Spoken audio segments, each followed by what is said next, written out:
I want you to picture something. You're sitting at your kitchen table on a Tuesday night, laptop open, looking for a car insurance document, and instead you find a folder you've never seen before. And inside that folder is a spreadsheet. 38 tabs, 38 months. Every single thing you have purchased. Your groceries, your toiletries, your one birthday dinner out with a friend, your dentist appointment. Logged, categorized, and annotated. And in the notes column, in handwriting that is not your husband's, next to the entry for your 30th birthday dinner, letter manage. That's when I understood. I had not been living in a marriage. I had been living inside a budget, and I was the only line item that ever needed justification. Daniel Cooper was the kind of man women are told to look for. Stable, calm, financially disciplined in a way that felt almost old-fashioned, like something to admire. He drove a practical car. He cooked at home on Sundays.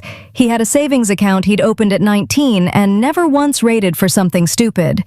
My father had been a disaster with money.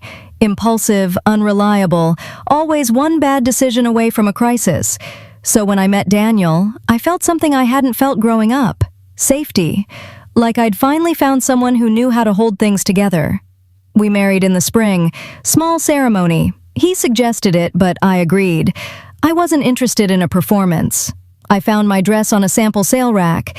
Daniel told me he was proud of me for that, and I remember smiling.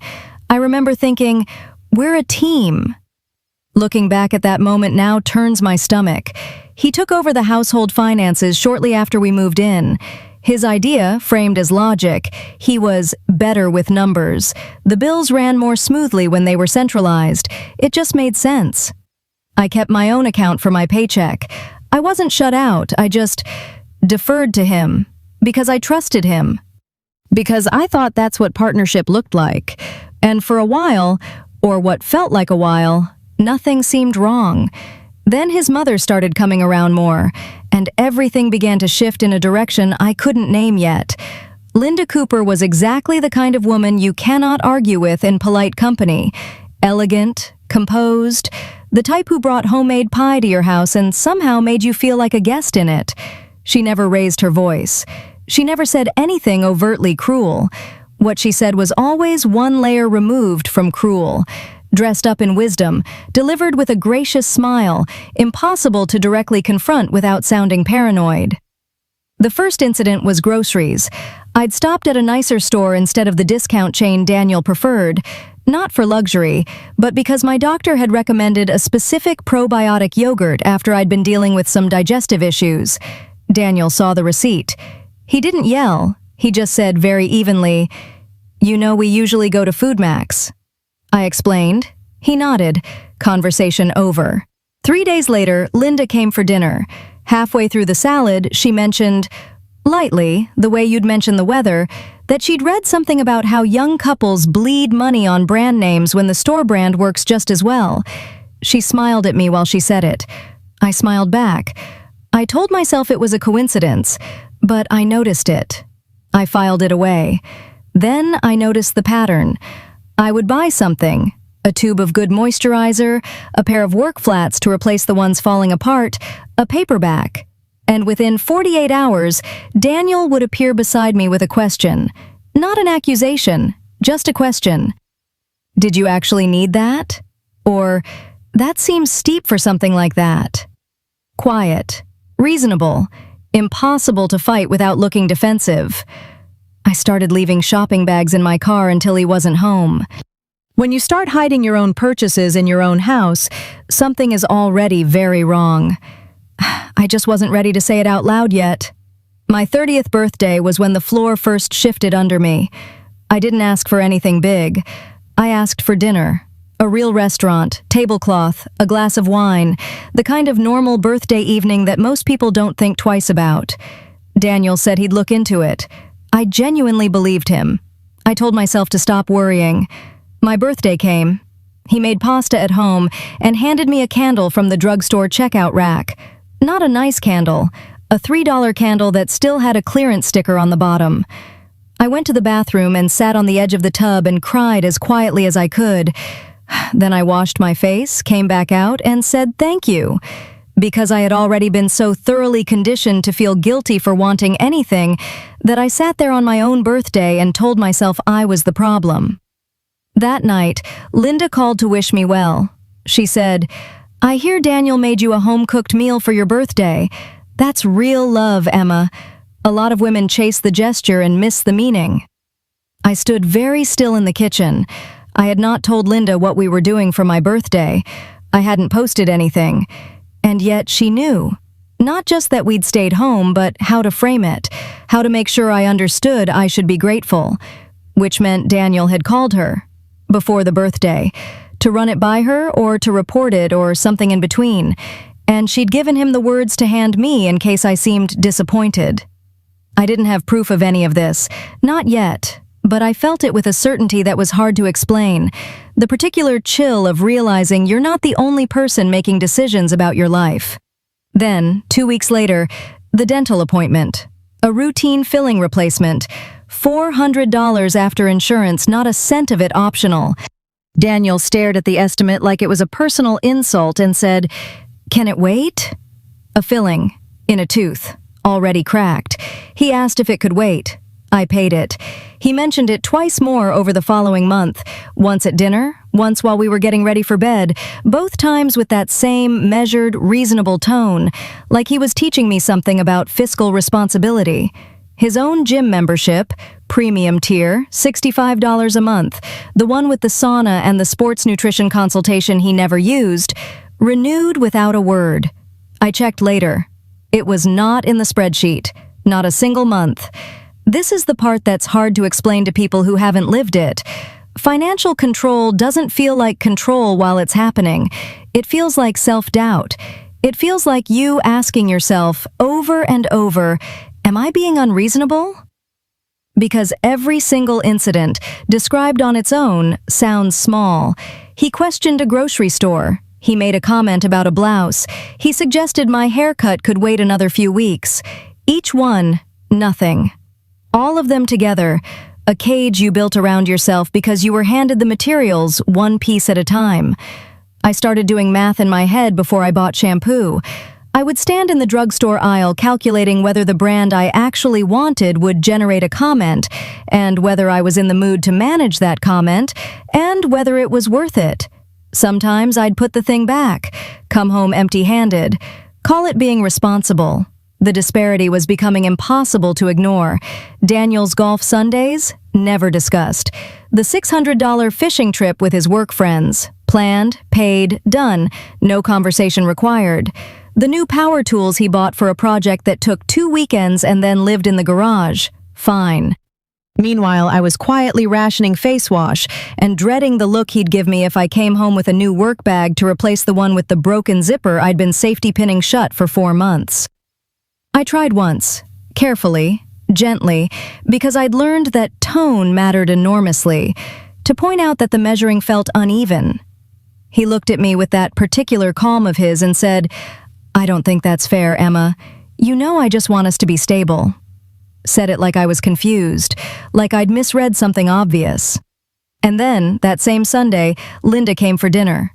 We were midway through the meal. The table was quiet in that comfortable way. And Linda set down her fork, looked at nothing in particular, and said, "I've always believed that a woman who constantly needs things, new things, better things, is really just trying to fill a hole that has nothing to do with the things." She didn't look at me when she said it. She didn't have to. Daniel kept eating. He did not say, "Mom, that's not appropriate." He did not say, "That's not what Emma does." He cut his chicken and nodded slightly, the way you nod when someone says something you've heard before and still agree with. And I sat there with a glass of water halfway to my mouth and understood, with absolute clarity, that this was not the first time this had been discussed, that I had been discussed, that there was a version of me that existed in conversations I was never part of, smaller, needier, less deserving, and that both of them had agreed on her. I smiled through the rest of dinner, helped clear the table, said goodnight to Linda like everything was fine, but I had already decided I was going to find out exactly what they had been saying about me, and I did not stop until I did. I found it on a Tuesday. I was looking for a car insurance document Daniel had mentioned, something about a renewal notice he'd scanned and saved. I went into our shared household drive, the one we used for utility receipts and home warranty paperwork, and I saw a folder I had never noticed. It was labeled simply, Household Management. I assumed it was utility bills. I clicked it. There were 12 tabs. Then I scrolled and saw it was 38 tabs, one for each month going back more than 3 years, and the columns, date, item, amount, category, and then justification required. I want to describe what it felt like to read that spreadsheet because I don't think I've ever fully found the words. It wasn't like finding a letter or overhearing a conversation. It was something slower and more suffocating than that. It was watching the last 4 years of your life be reclassified. Every moment I'd felt guilty, documented. Every moment I'd wondered if I was being irrational, decided in advance by 2 people without me. The dentist appointment, the yogurt, the work flats, the birthday. All of it, in rows, with notes. Does she need this or want this? Want. Hold. Ask Mom, is this a pattern? Mom says let her wait. She'll stop if we're consistent. Dental, unavoidable. Flag for review. My dental filling. Flagged for review. By my husband and his mother. Together. The notes in the right column shifted back and forth between his voice and hers. I could tell them apart by now, 4 years in. Sometimes Daniel's careful, neutral phrasing. Sometimes Linda's particular brand of controlled, clinical wisdom. They had been managing me the way you manage a recurring expense you resent but cannot eliminate. Studying my patterns. Deciding what I should be allowed to have. Coaching each other on how to hold the line. I sat at that table for a long time, long enough for it to get dark outside. I don't know what made me keep clicking. Shock, maybe. Or that particular numb momentum of someone who knows there's more and can't stop themselves from finding it. At the end of the folder, past all the monthly tabs, there was one more. Labeled Property. It was a dedicated savings account, one I had never been told existed. Daniel had been contributing to it for 34 months, the same months he'd questioned my grocery receipts and suggested my dentist appointment needed to be flagged. The balance was significant. The goal amount was $400,000. They were $14,000 short. The account had a co-owner, Linda Cooper. They were buying a rental property. Together. Her name and his, an asset, an investment, a financial future, built quietly, month by month, while I was standing in drugstore aisles putting back the shampoo I actually wanted because I didn't feel like managing the consequences of buying it. He had not been withholding comfort from me because money was tight. He had been withholding it because every dollar he didn't spend on me was a dollar closer to an asset that I was never going to be part of. I was not in the plan. I was not on the account. There was no version of the future they were building that had my name on it. I had been the operating costs they were trying to minimize. I had believed we were sacrificing together. There was no together. There was just their plan, and there was me, being quietly managed so I wouldn't cost too much while they executed it. I gave myself 2 days. I needed to be cold for this, not devastated. Devastated is easy to dismiss. Cold is not. Thursday evening, I set the laptop on the kitchen table, pulled up the spreadsheet to the first tab, and put a glass of water on each side. When Daniel walked in and saw my face, he stopped in the doorway. I told him to sit down. He looked at the screen. He sat. I didn't raise my voice once. I walked him through it the way you'd walk someone through a quarterly report, tab by tab. I told him what I was looking at. I read him several of the notes. I showed him the property tab. I showed him his mother's name on the account. I let the silence do most of the work, because the silence was extraordinary. He said, "It's not what it looks like."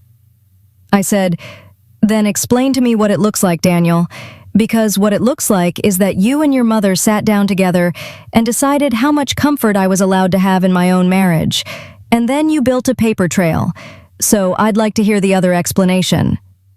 He said the property was for our future. He actually said that. I turned the laptop toward him and pointed to the account holder field. Find my name. He said his mother had only been trying to help, that she had more experience, that she understood how marriages fell apart over money, that he was only trying to protect them. I let him finish. And then I said, she wasn't protecting you. She was teaching you that your wife is something to be managed, that my comfort is a threat, that if I ever felt too secure, too settled, too at ease in my own home, I might stop being controllable. And you sat in that lesson for 4 years and never once thought to tell me I was enrolled in it. He didn't answer. His jaw moved like he was searching for something. There was nothing there. I called Linda from the living room while he was still at the table. She answered on the second ring, which told me he hadn't warned her yet. I told her I'd seen the spreadsheet. I told her I'd seen the property account. I told her I wanted her to explain, in her own words, what she had meant by the note that said, "Let her feel the limit." She said she'd only been looking out for her son, that financial discipline in a marriage requires both partners to be aligned, that some women need structure. I said, I agree that discipline matters, so help me understand why your son's golf membership never appeared in the spreadsheet. Not once. 38 months.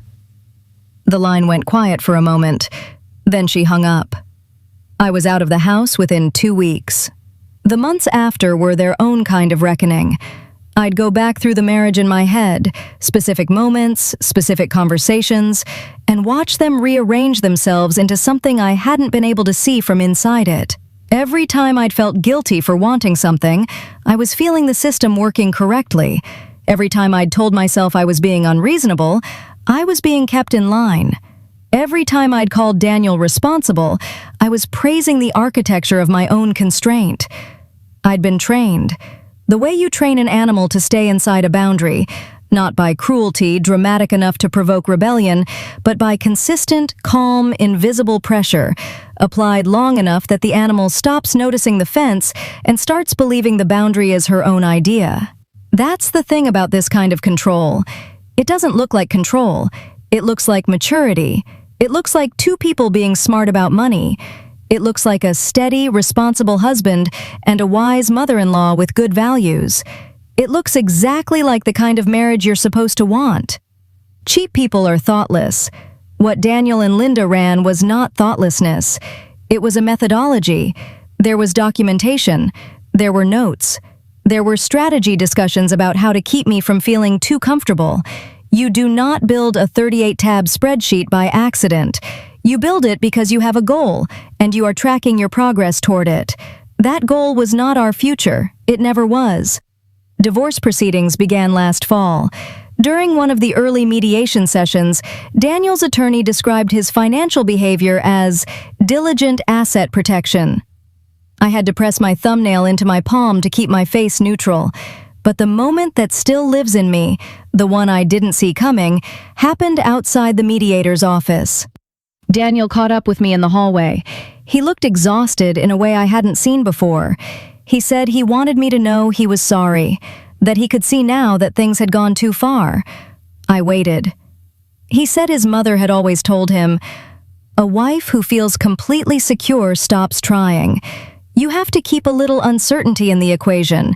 That's not cruelty, that's how you protect a marriage." He said it like a confession, like repeating it out loud would finally let him see it clearly. I looked at him for a moment, and then I said, "She told you to keep me uncertain, and you thought that was love." He didn't respond.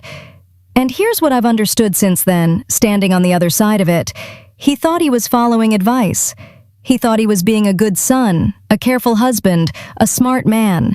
He thought, keep a little uncertainty in the equation was wisdom rather than a blueprint for making sure his wife never accumulated enough security to feel like she had options.